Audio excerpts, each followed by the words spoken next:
بسم الله الحمد لله والصلاة والسلام على رسول الله وعلى آله وصحبه ومن والاه أما بعد الحمد لله طيبا مباركا فيه على اجتماعنا في هذه الليلة الطيبة المباركة لدراسة المحاضرة الملقاة من الشيخ سليمان الرحيلي حفظه الله المعنونة بأسباب سعادة الأسرة. On remercie Allah subhanahu wa ta'ala qui nous a réunis aujourd'hui afin de continuer à étudier la conférence qui a été donnée par Cheikh Suleiman Al-Hayli Hafidhahullah qui s'intitule Asbabu Sa'adati al-Usra, les causes du bonheur au sein du foyer.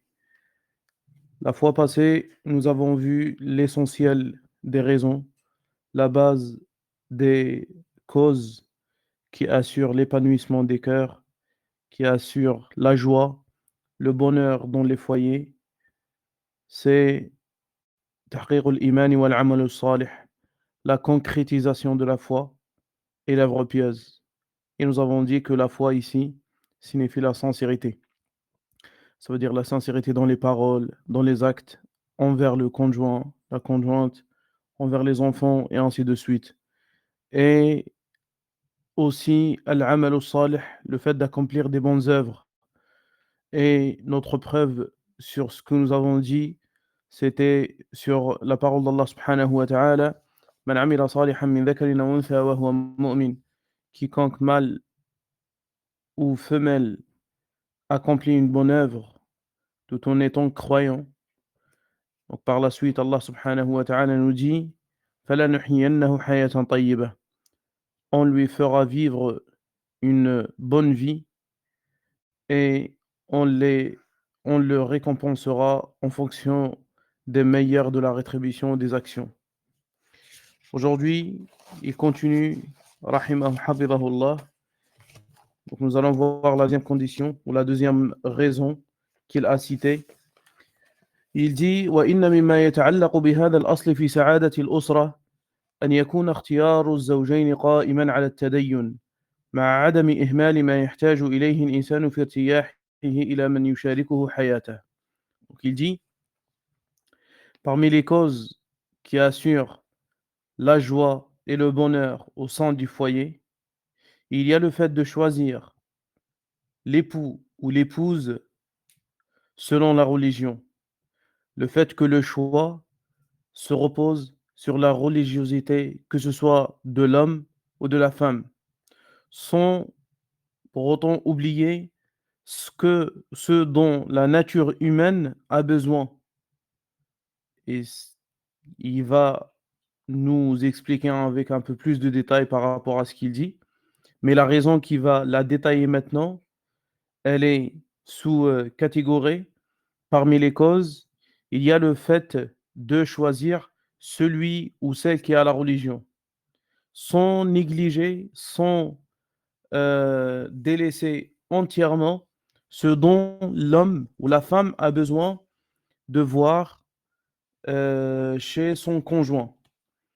Et il dit هذا الذي وجه إليه النبي صلى الله عليه وسلم. C'est vers cela que le prophète sallallahu alayhi wa sallam nous a indiqué.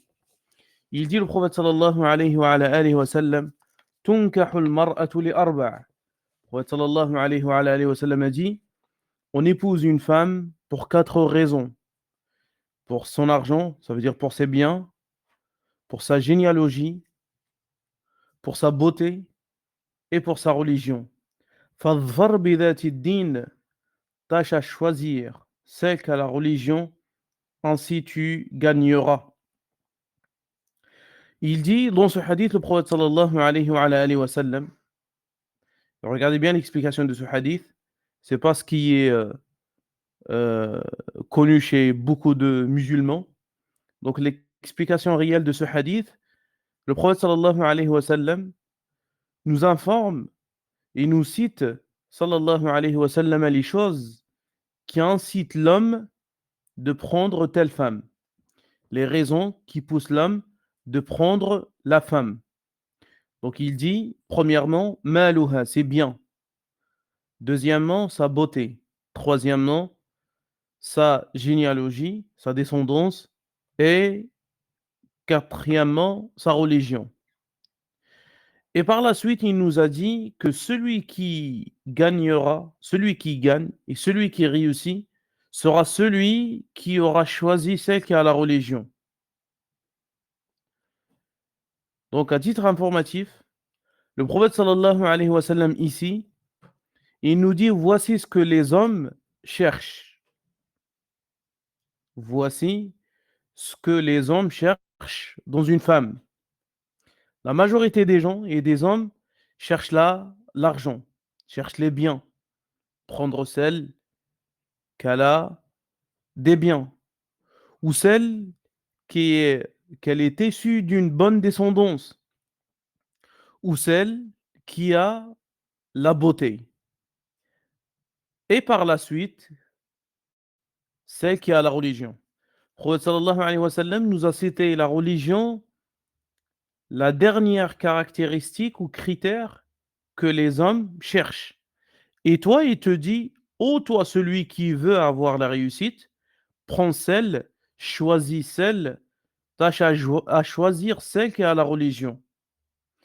Et regardez ce qu'il a utilisé, sallallahu alayhi wa sallam, comme terme. Il a dit fadfar. Il n'a pas dit épouse celle qui a la religion ou prends celle qui a la religion. Il a dit fadfar. Donc les termes ont certes des sens. Fadfar, al-dhafar, c'est comme si, je vous donne un exemple pour simplifier le sens, comme s'il y avait beaucoup de mains qui veulent prendre quelque chose.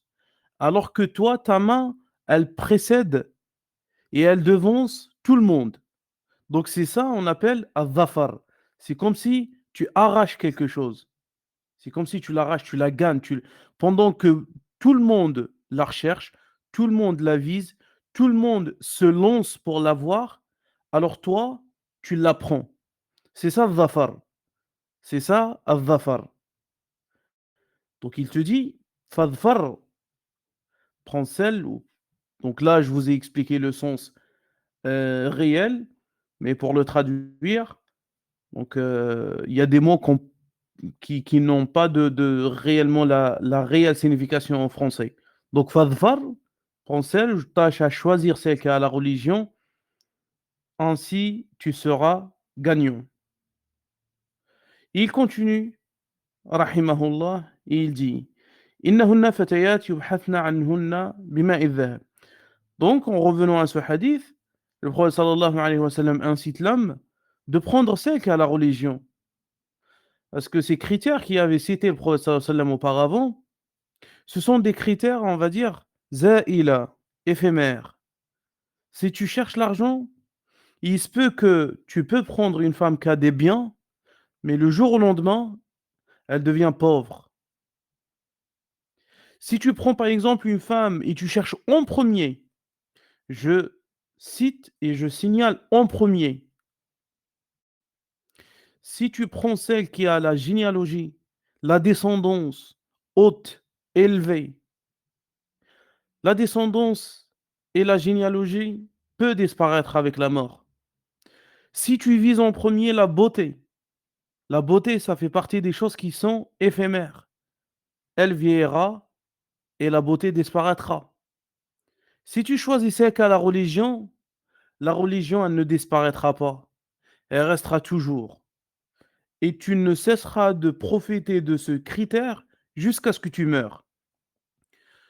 Si Allah Azza wa Jal t'accorde la religion avec l'argent, avec les biens, c'est un grand bienfait d'Allah subhanahu wa ta'ala.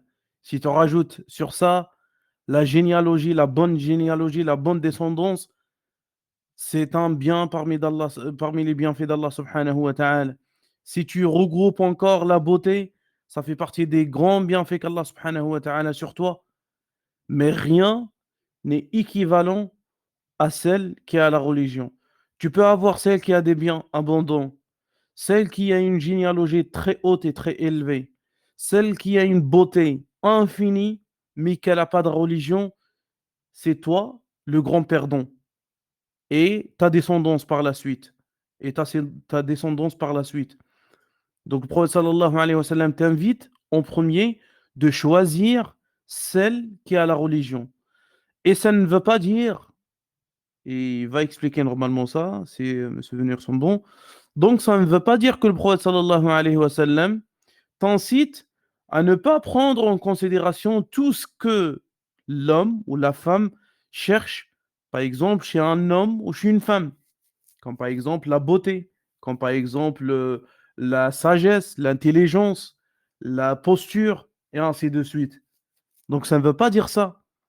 Nous allons voir une histoire d'un compagnon qui va prouver ce que nous avons dit.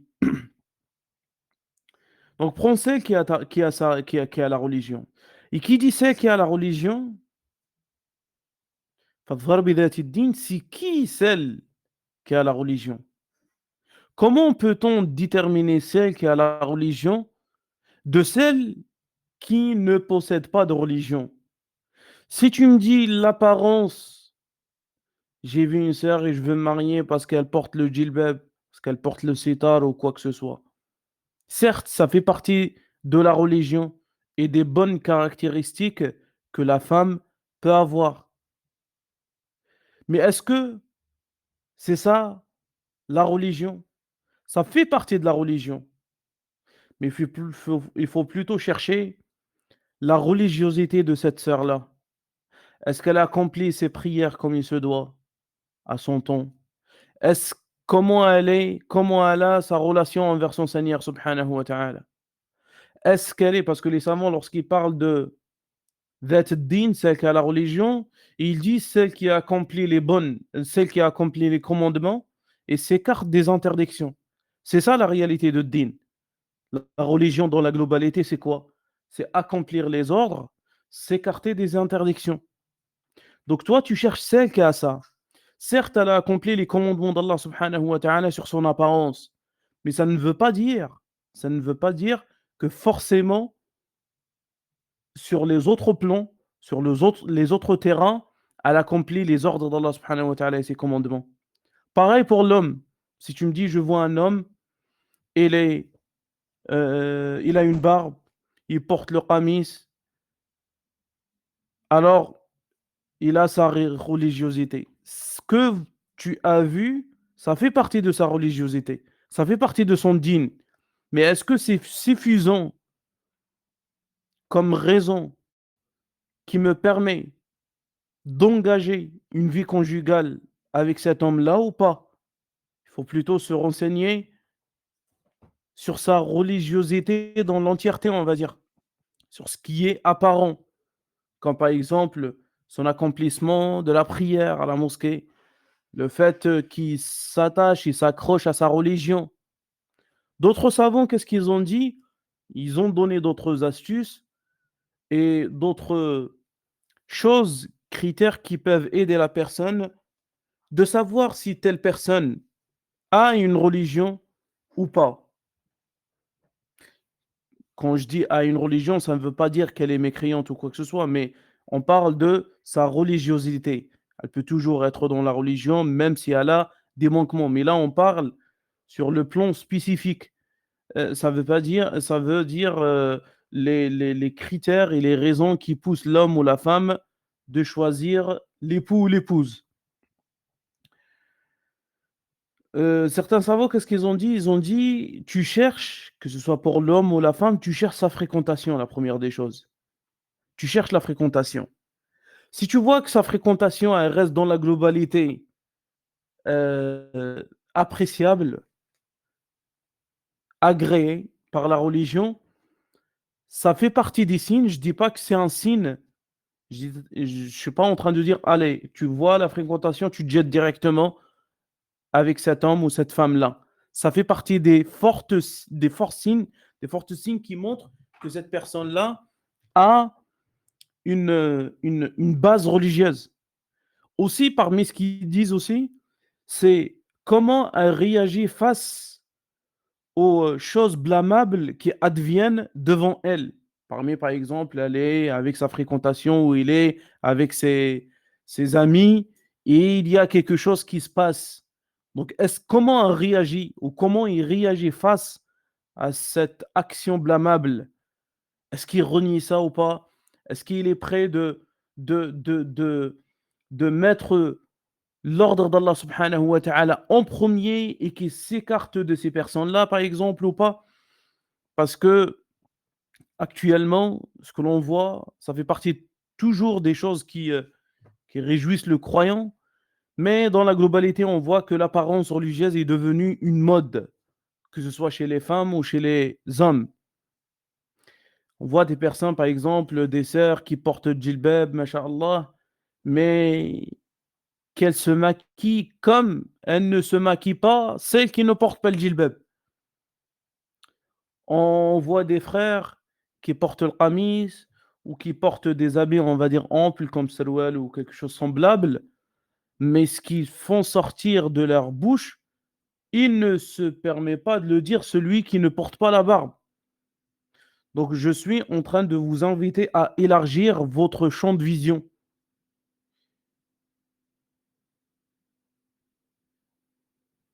afin d'entamer une vie conjugale. Parce que ce qu'on voit actuellement, les gens ils prennent la vie conjugale comme une expérience sociale. Ça, je le dis, et je le dis à plusieurs reprises. Pas mal de personnes, ils souhaiteraient tester qu'est-ce que c'est le mariage. Ça veut dire quoi le mariage? C'est quoi comme sensation? C'est quoi comme expérience? Donc le fait de prendre celle qui a la religion, aussi, elle connaît ses droits et ses devoirs.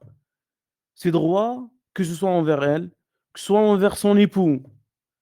C'est ça, aussi, ça fait partie de la religiosité de la femme. Combien de personnes maintenant qui s'apprêtent à se marier, qui va se marier dans 15 jours, dans un mois, alors qu'il ne connaît même pas ni ses devoirs, ni ses droits. Et les problèmes conjugaux qui surviennent chez la majorité d'entre nous sont dus à notre ignorance de religion. Donc on se marie pour se marier. Mais ça veut dire quoi le mariage pour toi? C'est quoi la signification du mariage? C'est quoi les droits envers l'époux? C'est quoi les droits envers l'épouse? Quand la femme a ça ou ça, quand elle est pendant sa période menstruelle ou pas, comment tu dois réagir en tant qu'homme? Connaître la nature de la femme, comment Allah Azza wa Jalla l'a créée. Si par exemple tu entends le prophète sallallahu alayhi wa sallam et il te dit Innal mar'ata khuliqat min dhila', que la femme a été créée d'une partie courbée, ça veut dire de Adam alayhi salam. Et la partie la plus haute, la partie la plus courbée, c'est la partie la plus haute. Si tu veux la dresser, tu vas la casser. Ça veut dire que tu vas la divorcer. Toi, en tant qu'homme, quand tu apprends et tu saisis la réalité de ce hadith, tu vas avoir une, une légèreté face à la dureté de cette femme. Ça veut dire là, le prophète sallallahu alayhi wa sallam, il t'informe, il t'enseigne que tu ne peux pas avoir une femme comme toi tu veux. Elle ne tiendra jamais sur une voie droite. Toujours il y a des déviations, des courbures, des choses que toi, tu n'apprécies pas. Et tu ne cesseras de faire le rappel et le rappel derrière le rappel, mais tu vois toujours qu'il y a des manquements. Donc toi, autant qu'homme qui a appris ce hadith et qui a lié ce hadith avec la réalité de la vie, tu vas pas divorcer ta femme parce qu'elle t'a fait ça ou ça. Plutôt, ça nécessite de la patience, de connaître la femme, comment elle réagit. Elle a des périodes où même elle reconnaît qu'elle est dépassée. Pareil pour l'homme. Quand tu te maries avec un homme, tu dois savoir comment tu réagis au moment où il est en colère, au moment où il est soucieux, au moment où il a eu quelque chose. Et tout ça, ça existe dans notre religion.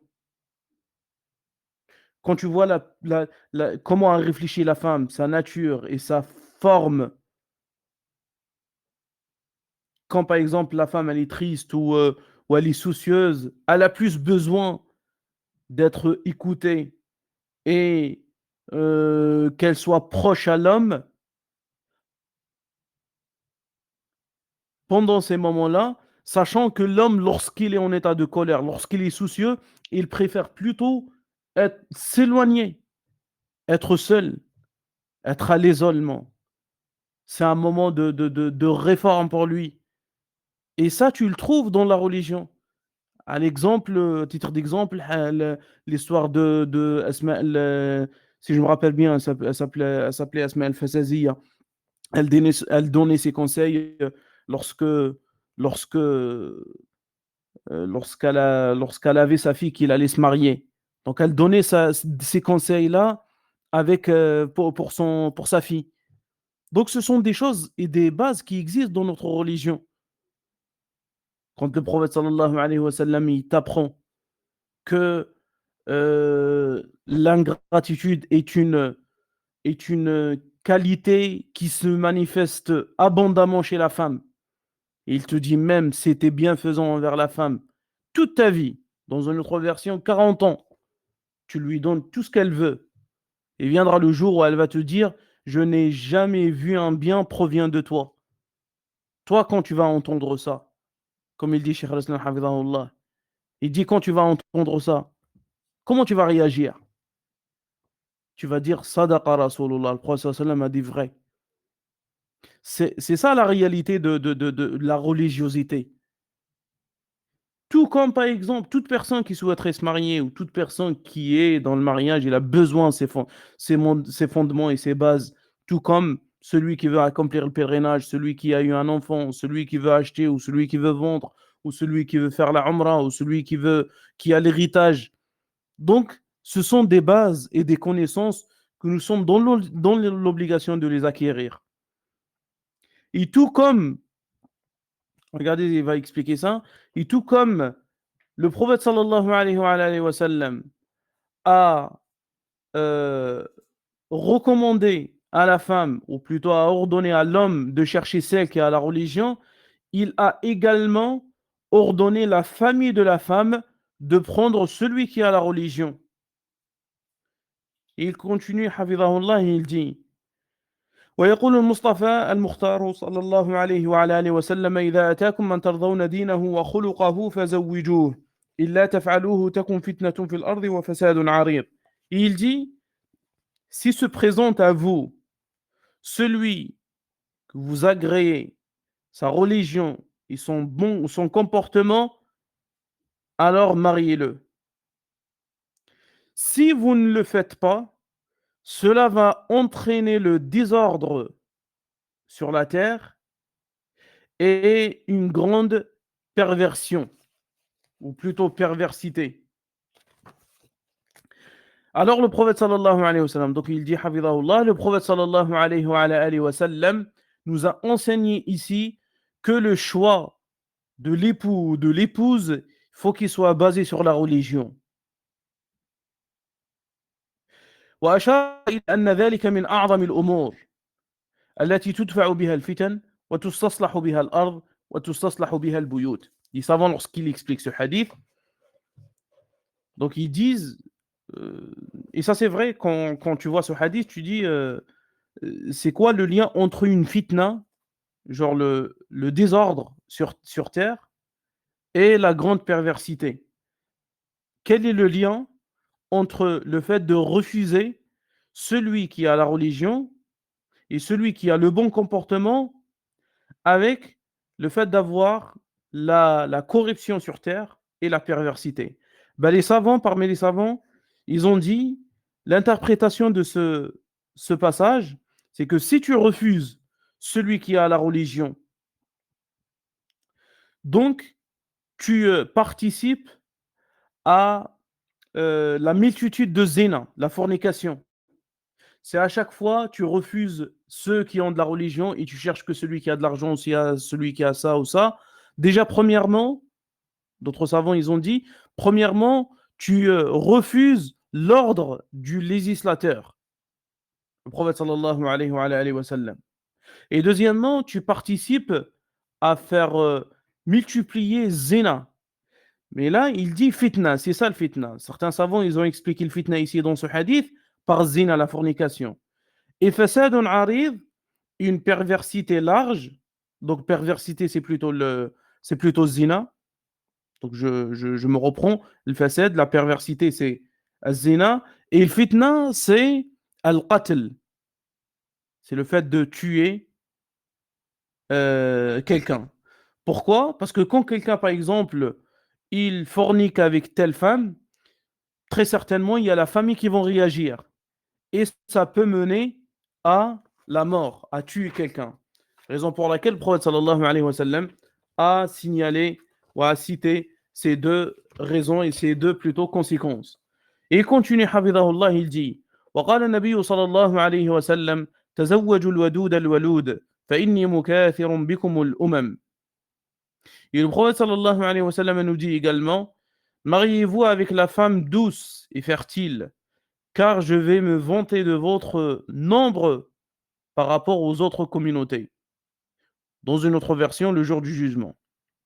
مع هذا التوجيه العظيم لم يهمل النبي صلى الله عليه وسلم. C'est ça ce que je vous ai dit, que la religion ne contredit pas la nature humaine. Plutôt, elle l'affirme et elle aide à que l'homme ou la femme obtiennent ce dont ont besoin. Donc, qu'est-ce qu'il dit? Il dit, avec cette orientation et recommandation prophétique, le prophète sallallahu alayhi wa sallam n'a en aucun cas négligé ce que l'homme a besoin pour y vivre, pour avoir la tranquillité de sa vie, conjugale bien sûr particulièrement. لذلك أيها الإخوة يقول أبو هريرة, raison pour laquelle Abu Huraira radiyallahu anhu nous dit j'étais chez le prophète sallallahu alayhi wa sallam, un homme est venu le voir فأتاه رجل فأخبره أنه تزوج امرأة من الأنصار. Abu Huraira nous raconte, il nous dit j'étais chez le prophète sallallahu alayhi wa sallam pendant qu'un homme est venu le voir. Il lui dit Ya Rasulallah, au messager d'Allah, j'ai demandé la main d'une femme parmi les ansars, les secoureurs. Alors le prophète sallallahu alayhi wa sallam lui a dit est-ce que tu l'as vue? Anadarta ilayha? L'homme dit non. Le prophète sallallahu alayhi wa sallam lui a dit Fadhhab fanzur ilayha. Va la regarder, va la voir. قال فإن في أعين الأنصار شيئا.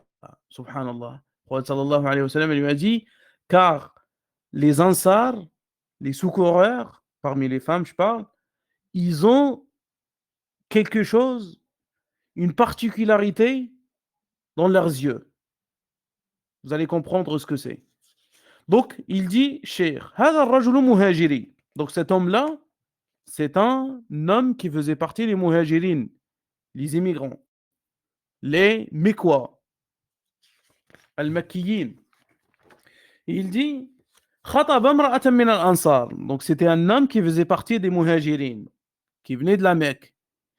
Il a demandé la main d'une femme médinoise. Alors, le prophète sallallahu alayhi wa sallam lui a dit va la voir, va la regarder, va faire une muqabala. Dans notre signification à notre époque, قال لأنه مهاجري وفي أعين الأنصار شيئا من الصغر. Et les Médinoises étaient connues par la petitesse de leurs yeux. Je dis la petitesse de leurs yeux par rapport à ce qu'ils cherchaient ou par rapport aux femmes mikoises. Car les Mikois aimaient les femmes qui avaient ou qui ont des grands yeux. Et ça peut être quelque chose qui ne plaît pas ce Mikois qui est parti voir la Médinoise.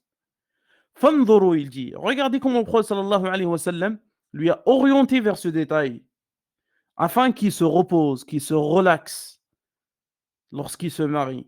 Pourquoi? Parce que tout simplement c'est un être humain et qui n'a pas négligé le prophète sallallahu alayhi wa sallam à ce côté. Une autre histoire جاء أن المغيرة بن شعبة خطب امرأة فقال رسول الله صلى الله عليه وسلم يذهب فانظر إليها فإنه أحرى أن يؤدم بينكما. On rapporte que le Mughira ibn Shu'ba radiyallahu anhu avait demandé la main d'une femme. Le prophète sallallahu alayhi wa sallam lui a dit, va la regarder, va la voir. Cela est plus apte qui se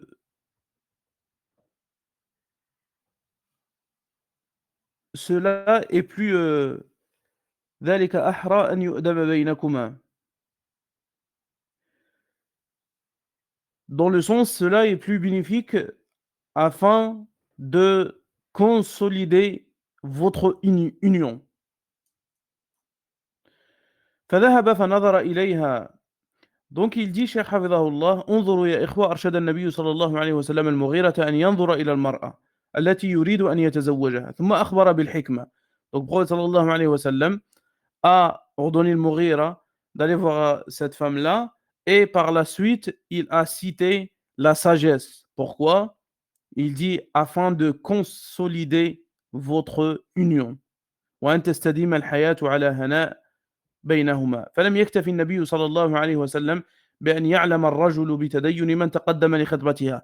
Donc le prophète sallallahu alayhi wa sallam, il a dit à Al-Mughira ibn Shu'ba, plus que le fait de chercher la religion, il y a aussi le fait de chercher le côté que l'homme ou la femme cherche chez son conjoint. وإنما راعى الحاجة البشرية من أجل أن يرتاح الإنسان لمن يكون معه في حياته. وهذا أمر من أعظم أسباب الاستقرار. Cela fait partie des grandes causes de la stabilité du foyer.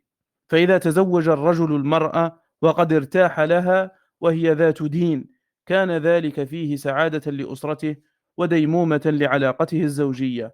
Lorsque l'homme prend celle qui a la religion ainsi que celle qui porte les caractéristiques physiques qu'il aime ou autre chose, pas que physique, alors cela fait partie des causes qui renforcent leur union et leur vie conjugale.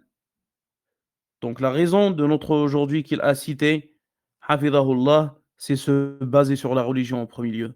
Prendre sec à la religion.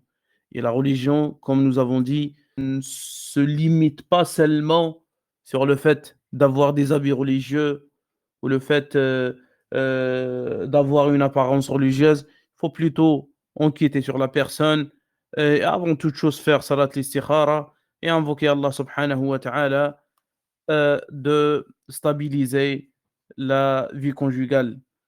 Donc on s'arrête Inch'Allah tabaraka wa ta'ala sur ce point et nous allons voir d'autres raisons Inch'Allah tabaraka wa ta'ala dans les prochains cours. هذا والله أعلم سبحانك اللهم وبحمدك أشهد أن لا إله إلا أنت أستغفرك وأتوب إليك والسلام عليكم ورحمة الله وبركاته.